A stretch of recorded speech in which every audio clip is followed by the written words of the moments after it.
দর্শক শ্রোতা মণ্ডলী, আসসালামু আলাইকুম। দূর দূরান্তে আশেপাশে বন্ধুবান্ধব যে যেখানেই থাকুন, আমার প্রাণডালা অভিনন্দন গ্রহণ করুন। United states of America, new York থেকে আমি সাইদুল বাকিন। আজ জুমার দিন আপনাদের সামনে আমি একটি সুন্দর টপিকস নিয়ে উপস্থিত হলাম। দৌরাত্ম্য এবং দুঃশাসক এবং দুর্নীতিবাজ অপরাধীরাই তাদের অবস্থান সমগ্র জায়গায় বিস্তার করতে পারে। যেমন দেখুন, যে দুর্নীতিবাজ তার টোন অনেক বড়, সে যে কোনো বিষয় চ্যালেঞ্জ করে যে কোনো সময় মানুষকে প্রতারণার মুখোমুখি করে ফেলে। যে অভিশপ্ত পাপী, সে তার পাপকে প্রতিষ্ঠিত করার জন্য তাৎক্ষণিকভাবে সে নিজেকে একজন সম্মানিত এবং ভালো মানুষ হিসেবে প্রতিষ্ঠিত করার চেষ্টা করে।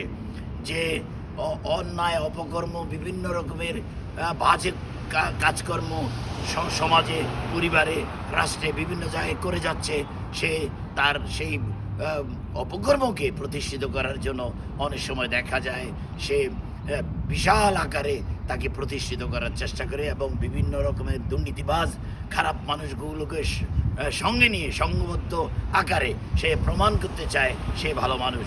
যেমন দেখেন, একটা পরিবারে যখন একটা খারাপ মানুষ তৈরি হয়, সে পরিবারের খারাপ মানুষটা তখন চেষ্টা করে ভালো মানুষগুলোকে প্রতারিত করতে। কিন্তু যিনি পরিবারের কন্ট্রোলার, যিনি প্রত্যেকের ভালো চান, যিনি নিয়ন্ত্রিত পরিবার চান, সমাজ চান, তিনি ডিসিপ্লিনের মাধ্যমে সঠিক অবকাঠামো দিয়ে তার পরিবারকে, সমাজকে, রাষ্ট্র গঠন করতে চান।